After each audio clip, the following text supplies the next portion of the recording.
Boa noite, meus irmãos, graça e paz, como que vocês estão? Perdoem aí esse formato, os irmãos estão acostumados com as lives, com aquele formato ao vivo, onde eu posso interagir com vocês, mas eu não pude fazer isso nessa semana, eu estou em viagem, por isso deixei essa aula gravada para a gente continuar aqui, dando continuidade aos nossos estudos a respeito da história da igreja. Então, como nós temos aqui o nosso compromisso toda quarta-feira, vamos para a nossa aula mesmo nesse formato de gravação, mas ainda assim eu tenho certeza que esse conteúdo será edificante para a sua vida. Eu tenho certeza que daqui você poderá tirar lições práticas para os dias de hoje.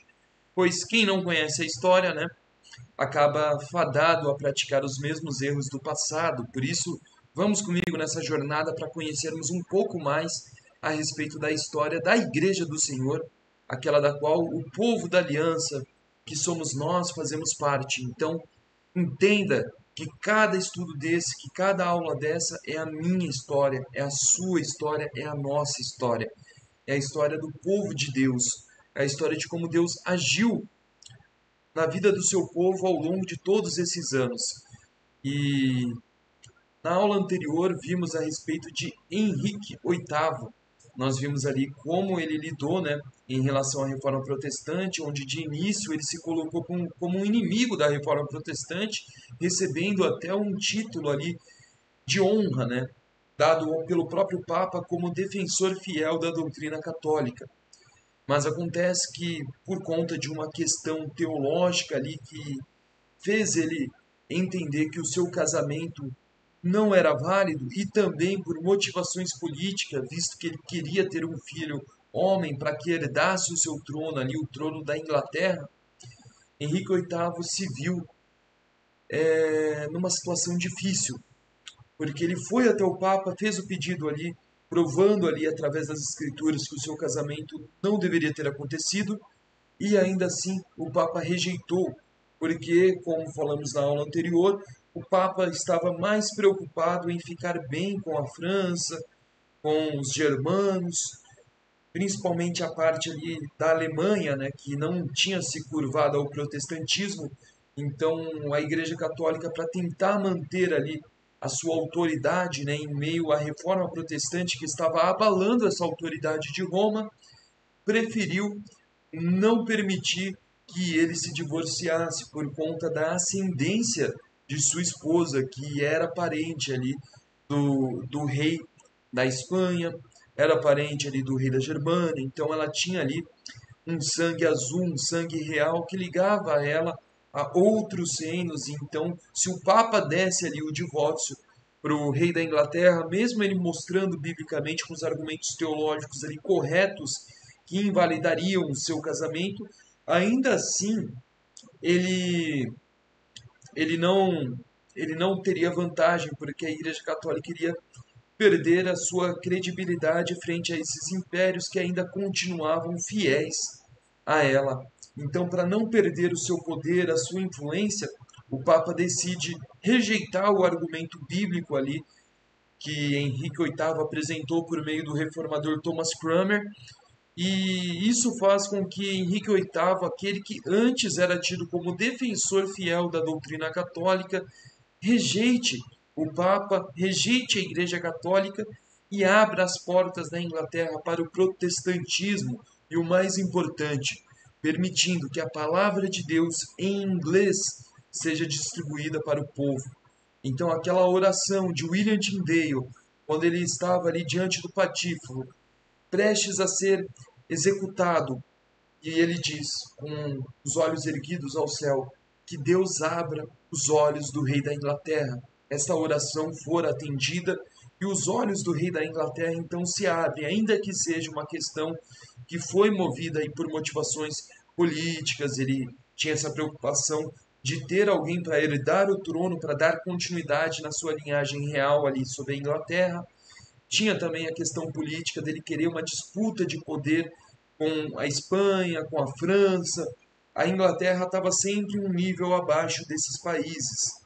Então, os ingleses eram vistos como bárbaros, né, por esses países, porque são povos ali bárbaros que habitaram aquele território, os bretões, e os outros países viam ele dessa forma preconceituosa, muito também em parte por conta da Igreja Católica, que considerava pejorativamente como bárbaro, né, todos aqueles povos que não se dobravam, né, para aquela moral católica romana, que não acreditavam no cristianismo da mesma forma que eles. Então, mesmo se fossem povos que estavam ali fora da jurisdição de Roma, mas que fossem cristãos, ainda assim eles chamavam de bárbaros. E esse termo, ele não é legal. Nós não devemos utilizar o termo bárbaro.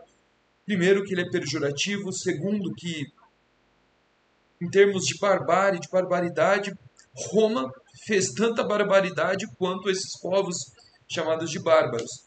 Porque o que nós temos no período das cruzadas é absolutamente vergonhoso. A gente vê que diversos fracassos por parte da igreja em tentar conquistar, um esforço muito grande militar, né, para buscar poder político, poder terreno. Se todo esse empenho aplicado nas cruzadas tivessem sido aplicados em missões, em evangelização, eles teriam alcançado muito mais do que alcançaram. O que basicamente ali salvou, né, a Igreja Católica no período medieval foram os monastérios. Os monastérios aí foram grandes luzeiros no período medieval, mantendo aí essa chama, né, da missão acesa. Mas a igreja em si, ela se envolveu em questões políticas e isso não foi legal e ocasionou, né, em toda essa situação que consideravam ali aqueles países que se originaram de povos bárbaros como países de segunda linha na Europa. E esse era o caso ali da Inglaterra. Então a Inglaterra queria se ascender, queria mostrar que ela estava em igualdade com os demais países. E Henrique VIII é a figura que muda para sempre a história da Inglaterra, colocando ela ali no mesmo patamar da França, da Espanha e dos demais países ali da Europa. Pois bem, vamos aqui para o nosso tema, que é Eduardo VI e o avanço da Reforma Protestante. Esse é o tema proposto da nossa aula. Vai ser uma aula um pouco mais curta que o convencional, mas acredito que será de muito proveito, muito edificante. Vale muito a pena você aprender um pouco a respeito deste período histórico. Temos lições aqui muito válidas para retirar desses acontecimentos do passado. Vamos lá. A rebelião de Henrique VIII contra Roma. Casamento com Ana Bolena. Ao se casar com Ana Bolena, Henrique desafiou o Papa e declarou-se o chefe supremo da Igreja da Inglaterra, marcando então o início da Reforma Inglesa. A fundação do Anglicanismo. O Ato de Supremacia de 1534 rompeu oficialmente com Roma. A teologia católica continuou a influenciar Henrique, mas abriu o caminho para reformadores como Thomas Cranmer, que começaram a introduzir princípios bíblicos e mudanças litúrgicas na igreja. Então, vamos por parte, né? Nós temos aqui dois pontos muito importantes. Primeiro, o casamento com Ana Bolena. Então, ele rompe ali com o Papa e ele se casa novamente, desta vez com Ana Bolena, a fim de que tenha um herdeiro homem, para que dê continuidade ali com o seu legado na Inglaterra. Ao se casar com Ana Bolena, Henrique ele desafia a autoridade papal e se declara chefe supremo da Igreja da Inglaterra, marcando aqui o início da Reforma Inglesa, o que deu origem aí à fundação daquilo que nós conhecemos como Igreja Anglicana, por meio ali do Ato de Supremacia em 1534. E o que isso significa? Que agora a Igreja, que antes tinha ali como jurisdição máxima, né, o próprio Papa, que era visto ali como um vigário, um substituto de Cristo na Terra, agora a gente não tem mais essa figura de um Papa na Inglaterra, mas no lugar do Papa é colocada a figura do rei. Então agora a gente tem uma guinada muito grande, e isso está nas raízes, né, do próprio patriotismo inglês, né? Existem patriotas ingleses, né, que defendem muito a questão da linhagem real, tem um respeito muito profundo, né, para com a família real, e eu acredito que isso toma essa forma como conhecemos hoje aqui com Henrique VIII, por isso que ele é o rei mais importante, né, da história ali da Europa. Eu acredito que nenhum rei é mais mencionado, é mais referenciado, seja em obras de literatura, seja em obras de teatro, filmes, séries, tanto pela sua figura icônica, né? Ele entra ali como um inimigo da reforma, depois ele briga com o Papa, rompe com o Papa, e aí passa a apoiar reformadores e a questão dos seus 6 casamentos, ele manda executar ali as suas esposas. Então, é uma figura bem controversa, porém bastante importante, que ajuda a gente a entender um pouco do que é a Inglaterra e esse senso, né, de respeito pela família real e até mesmo essa defesa, né, que muitos ingleses fazem da família real, do, do modo, né, como a Inglaterra é, mesmo nos dias de hoje, ainda que não seja mais, né, um governo absolutista como era aqui com Henrique VIII, e isso vai mudar por conta dos presbiterianos, né? Nós vamos ver nas aulas futuras que os presbiterianos influenciam nesse sentido. Ainda assim existe, né, esse respeito.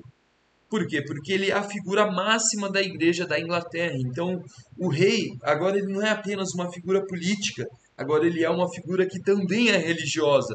E lembra quando eu falei em aulas anteriores que era muito importante se enfatizar que aquilo que Henrique VIII estava fazendo era sim motivado por questões políticas, mas também tinha uma motivação religiosa muito forte, tanto que ele se coloca no lugar do Papa. E agora, o Papa, que antes era a figura máxima da Igreja, agora quem é a figura máxima da Igreja na Inglaterra é o rei da Inglaterra.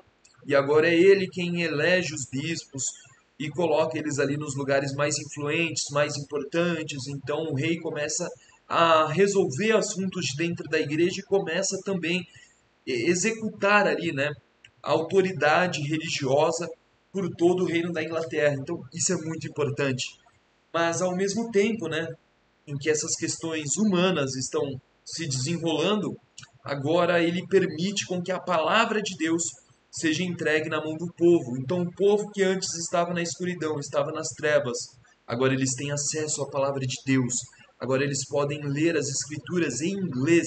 E isso faz toda a diferença na história da Inglaterra e também naquele período, porque a simples leitura da palavra de Deus, a distribuição da palavra de Deus, gerou ali, ocasionou uma transformação na igreja dentro da Inglaterra.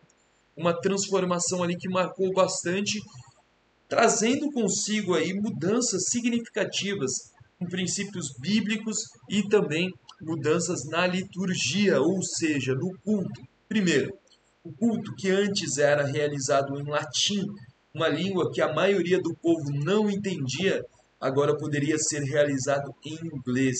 E isso faz toda a diferença.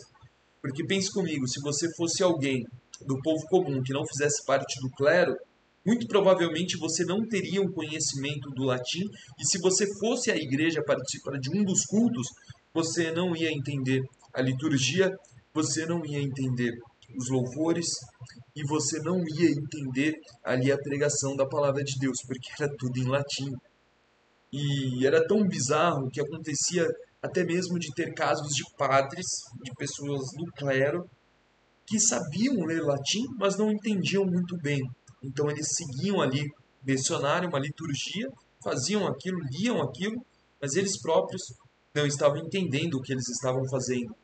Então era algo muito significativo essa mudança litúrgica. E agora, valores bíblicos, né, princípios bíblicos são aplicados na liturgia da Igreja da Inglaterra, e isso impacta principalmente na sacramentologia.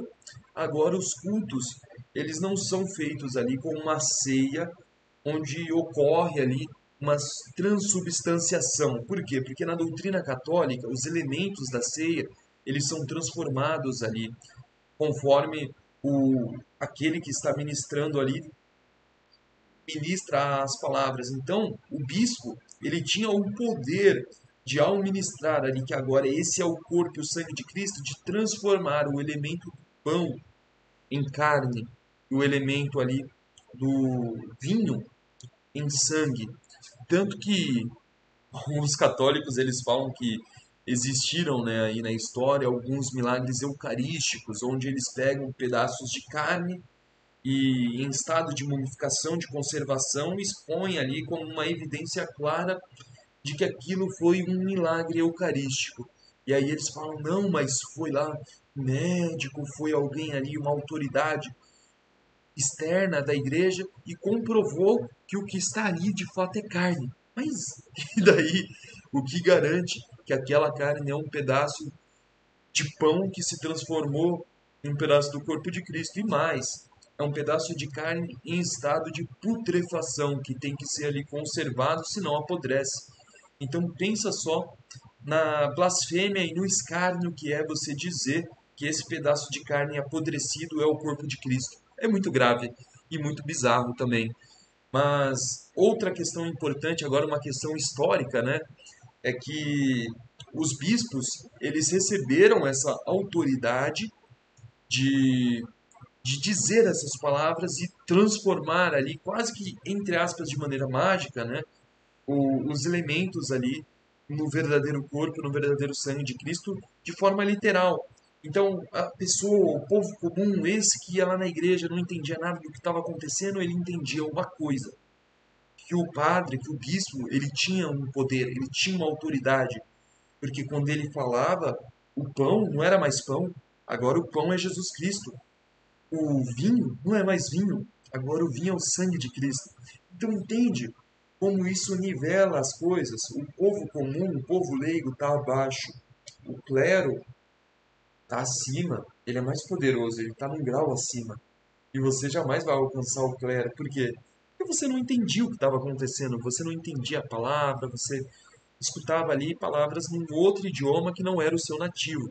Agora, com todas essas mudanças, com o Henrique VIII rompendo com o Papa e aderindo à reforma protestante, nós temos uma guinada. E agora a palavra de Deus chega na mão do povo. E aquela palavra que antes a Igreja Católica não permitia que alcançasse o povo, agora ela está nas mãos dele. E o povo pode ler a Bíblia em sua própria língua nativa. E isso causa um efeito, isso causa uma transformação. E foi esse o maior golpe, né, que a Igreja de Roma sentiu. Foi um golpe desferido pela própria palavra de Deus, se alastrando por toda a Europa. E conforme o Evangelho, conforme a palavra de Deus avançava, a autoridade papal diminuía. Então é sempre assim, conforme o Evangelho avança, a mensagem do reino avança, a verdade de Deus avança, o poder e o domínio da Igreja Católica Romana diminuem. E sempre foi assim, não foi diferente na Reforma Protestante e continua sendo assim nos dias de hoje. Então é muito importante pontuarmos essas coisas, né? Entendermos que a Igreja Católica ela continuou em declínio e continua em declínio até os dias de hoje. Ela tem piorado com o decorrer dos anos, tanto que hoje a nossa denominação Igreja Presbiteriana do Brasil entende que a Igreja Católica atualmente ela é pior do que nesse período. Vamos lá. A queda de Ana Bolena e o fim de Henrique VIII. A tragédia de Ana Bolena, embora ela tenha dado à luz a Isabel I, Ana não produziu o tão esperado herdeiro masculino, e acusada de traição e adultério foi executada em 1536, evidenciando a instabilidade moral e espiritual do reinado de Henrique. O declínio de Henrique VIII. Henrique casou-se várias vezes após Ana, buscou consolidar a sua linhagem. Sua saúde deteriorou-se com o tempo e ele morreu em 1547, deixando o trono para o seu filho protestante Eduardo VI, fruto do seu casamento com Jane Seymour. Então, vamos lá, nós temos algumas coisas importantes aqui para analisarmos. Primeiro, a figura de Ana Bolena. Ana Bolena era a grande esperança, não só do rei da Inglaterra, mas de todo o povo da Inglaterra, para que a linhagem real encontrasse ali um sucessor digno.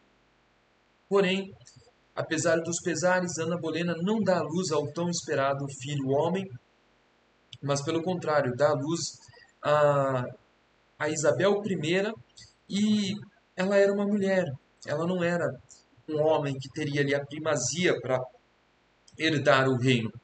Então, diante disso, o rei Henrique VIII ficou desesperado e pelas acusações ali de traição, de adultério, nós não sabemos com clareza se isso de fato ocorreu, se ela de fato traiu o rei da Inglaterra, até porque ele estava ali num momento de muita instabilidade, então ele estava ele estava fora de si, porque ele entrou num desespero tão grande para encontrar um herdeiro, alguém que desse continuidade ali na sua linhagem no reino da Inglaterra, que ele se casou várias e várias vezes e depois ele acabou executando mais duas esposas para tentar aí ter uma prole, né, que seja digna de herdar o reino da Inglaterra. E quais eram as condições que tornava alguém digno de herdar o reino de um país?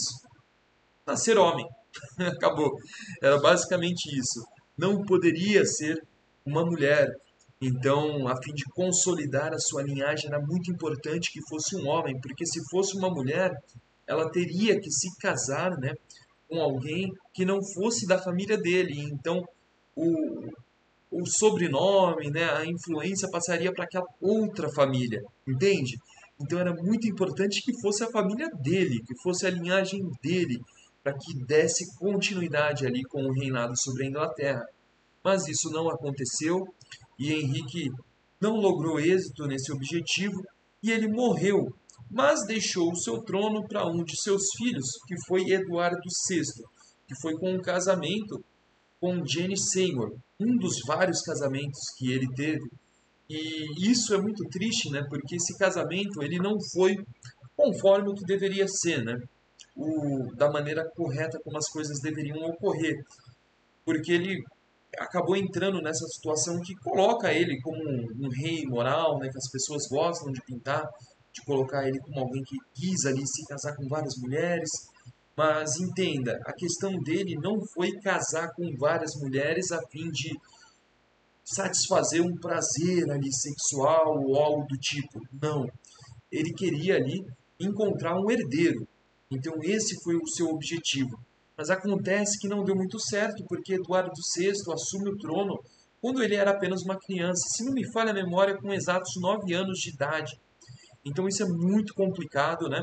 Mas nós vamos ver aí a graça de Deus, né, trabalhando em tudo isso e como que a igreja na Inglaterra se desenvolveu, mesmo com essas questões, né, do rei ser imaturo, mas a gente vê que agora a reforma protestante ela vai ganhar corpo na Inglaterra, mesmo que por algum momento, porque depois veremos uma grande perseguição sobre a igreja. E aqui temos Eduardo VI e o avanço da reforma protestante. Sob a influência de Thomas Cranmer, Eduardo avançou a reforma da, da, da Igreja da Inglaterra, abandonando práticas católicas e promovendo a centralidade das Escrituras.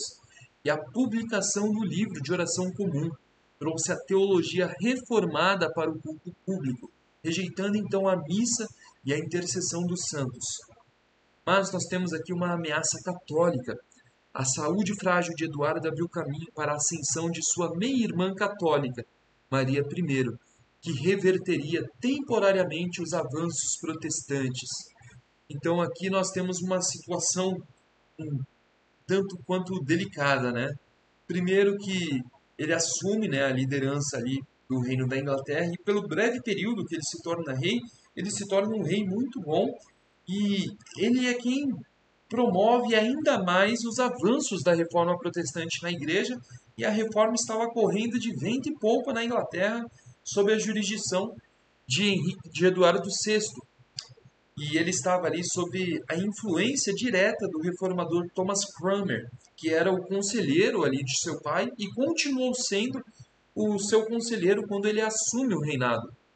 E é interessante, né, porque o conselheiro do rei, ele tinha também uma certa influência na educação de seus filhos. Então, Thomas Cranmer sempre esteve com Eduardo VI aí desde a tenridade e o educou e o ensinou, e ele aprendeu ali as verdades do evangelho desde cedo, abraçou a causa da reforma protestante e ele rompeu de vez com o catolicismo dentro da Inglaterra.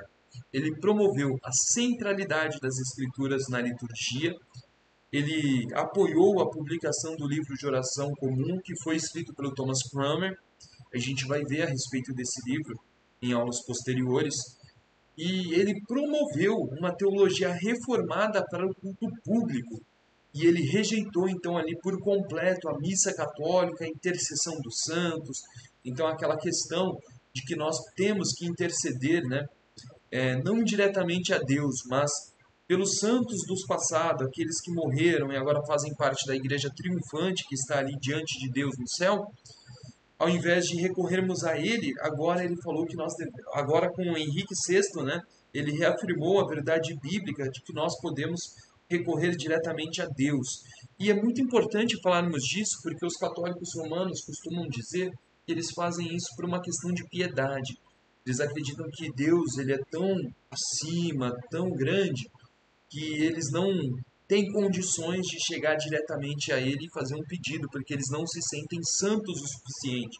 Então eles preferem pedir para aqueles santos do passado que já estão na presença de Deus e que estão num grau de santidade maior que o deles. Mas acontece que o problema disso é que não existe relato algum nas escrituras sagradas onde vemos alguém aqui debaixo, né, da igreja, que é a igreja chamada militante, né, que está aqui ainda nessa jornada, nessa carreira da fé, clamando por alguém da igreja triunfante. Isso não existe em lugar algum das escrituras. O máximo que a gente vai ter em Apocalipse, quando tem ali aquela visão do apóstolo João de um trono, de onde jorra o sangue dia e noite, o sangue dos mártires, das testemunhas fiéis que morreram pelo evangelho. E eles clamam por justiça dia e noite. Então, ali nós temos uma igreja triunfante, mártires, pessoas que foram nossos irmãos ali no passado, que deram a sua vida por essa causa, por esse reino, e eles estão ali dia após dia clamando constantemente em favor daqueles que estão sendo perseguidos, daqueles que estão sendo mortos por perseguição contra o reino de Deus, contra o avanço do evangelho. Então ali existe uma intercessão por parte da igreja triunfante, a igreja que está no céu, mas são eles quem intercede por quem está na terra, não é alguém da terra intercedendo ali, pedindo a ajuda deles. Entende a diferença? É de cima para baixo e não de baixo para cima. O ensino bíblico em toda a Escritura, principalmente ali no Novo Testamento, é de que o nosso único intercessor é o Divino Espírito Santo de Deus, que leva as nossas orações diante de Deus e faz com que as nossas orações sejam até mesmo ali aceitas por Deus, entendidas por Deus. Então ele intercede por nós, em algumas situações até mesmo com gemidos inexprimíveis. E o único medianeiro, né, entre nós e Deus é o nosso Senhor e Salvador Jesus Cristo, e mais ninguém. A Igreja Católica Romana coloca Maria, coloca os demais santos como verdadeiros mediandeiros, né, pessoas ali que podem mediar esse acesso seu ao Deus que nós servimos, mas isso é falso, é uma doutrina de homens que não encontra apoio algum nas escrituras sagradas.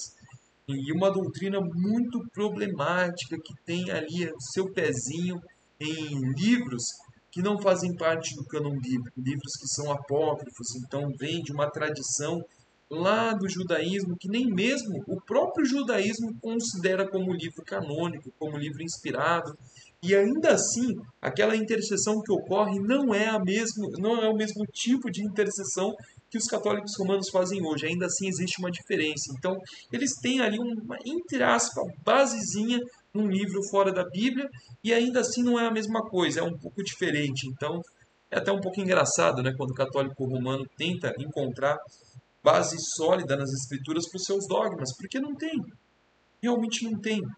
E é muito triste isso, porque há muitas pessoas, né, que fazem essas coisas, acreditam nessas coisas, mas a palavra de Deus ela é terminantemente contrária a essas coisas. Ela nos fala que nós temos esse livre acesso ao Senhor por meio de Jesus Cristo.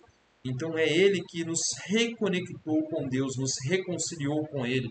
E agora podemos nos achegar diante dele sem incorrer no risco de achar que estamos indignos, porque quando Deus nos olha, Ele não nos vê mais como o seminarista Vitor, Ele não te vê mais como o pecador miserável que você é, assim como eu também sou. mas ele olha agora a marca do sangue do Cordeiro na sua vida.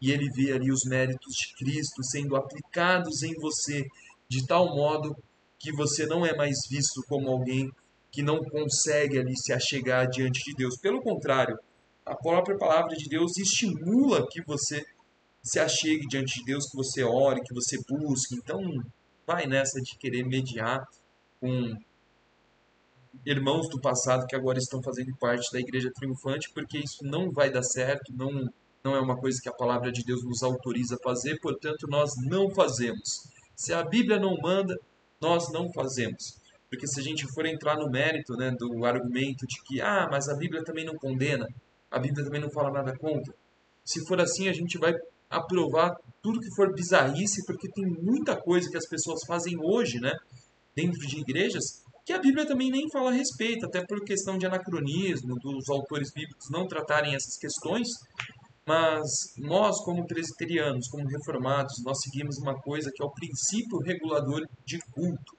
que está presente ali na nossa confissão de fé de Westminster, que diz que se a Escritura Sagrada não nos autoriza, não nos manda, não nos instrui a fazer, nós simplesmente não fazemos. E ponto. Então, dando continuidade, né, o rei Eduardo VI, então, promoveu todos esses avanços ali, muito também pela influência ali de Thomas Cranmer, o reformador, mas a sua saúde era bastante frágil, e Eduardo abriu caminho, então, para a ascensão da sua meia-irmã católica, Maria I, conhecida aí como Maria Sanguinária, que reverteria temporariamente os avanços da reforma protestante. Então, Maria Sanguinária, ela de fato foi utilizada pelo diabo, pelo Satanás. Não é à toa que ela ganhou essa alcunha de sanguinária por causa da forma como ela assumiu o trono. Ela já chegou para impor o catolicismo romano novamente e daquela forma carinhosa e amorosa e afetuosa que nós vemos a Igreja Católica Romana fazendo ao longo dos anos, que é perseguindo, matando, queimando. E foi assim que ela fez. Ela prendia, né, os pregadores não autorizados e separavam de suas famílias. O próprio autor, né, daquele livro muito famoso, que eu acredito que muitos de vocês leram, O Peregrino, John Bunyan, ele é perseguido por conta dessa perseguição católica. E é muito triste, né, a gente ver o que aconteceu, mas Deus, ele pegou esse momento, mesmo que temporário, mesmo que passageiro, e fez dele bem maior. Porque foi através, né, de toda essa perseguição que a igreja na Inglaterra se firmou ainda mais nos princípios da reforma protestante. Ao invés de negarem a fé e retornarem para o catolicismo, muitos preferiram se tornar mártires, morrer pelo evangelho. E isso impactou ainda mais ali o povo que assistia, né, todas essas transições e essa tentativa ali de Maria Sanguinária de retornar à Inglaterra para o catolicismo romano, de ficar tudo bem ali perante o Papa, e mais, as motivações dela não era religiosa, ela era meia-irmã de, de Eduardo VI, justamente porque ela tinha ali uma ascendência com famílias católicas, se não me falha a memória, da Espanha. Foi da Espanha ou algum país ali vizinho da Inglaterra que não havia se rendido ainda para a reforma protestante. Portanto, ela, como defensora ferrenha do catolicismo romano, colocou as suas garras ali sobre os nossos irmãos no passado e muitos deles sofreram martírio. O próprio Thomas Cranmer vai morrer nesse período e é o que nós veremos na próxima aula. Então, você que nos acompanhou até aqui, eu peço que você nos acompanhe também na próxima semana para nós falarmos a respeito de Thomas Cranmer, o que é o livro de oração comum e também falarmos aí um pouco a respeito de Maria Sanguinária, né? O quanto foi marcante, né, esse governo dela que durou tão pouco tempo, mas que matou tanta gente. Tudo sob a justificativa de que estava retornando a igreja, né, da Inglaterra para o catolicismo romano. Então, se era para apoiar Roma, estava valendo usar de violência, matar, queimar, e esse era o modus operandi, né, do catolicismo romano na Idade Média, infelizmente. Mas você que nos acompanhou até aqui, eu agradeço. Eu não vou poder responder os comentários, eu estou mal acostumado porque esse vídeo é gravado, mas muito em breve retornaremos com as nossas lives, com as nossas aulas ao vivo, e aí eu vou poder ficar um pouquinho mais próximo de você, poder responder aí os comentários, dar uma boa noite e cumprimentar você que tem nos acompanhado por essa jornada que é o estudo da história da igreja. Muito obrigado, nos vemos na próxima aula e Deus abençoe. Boas festas!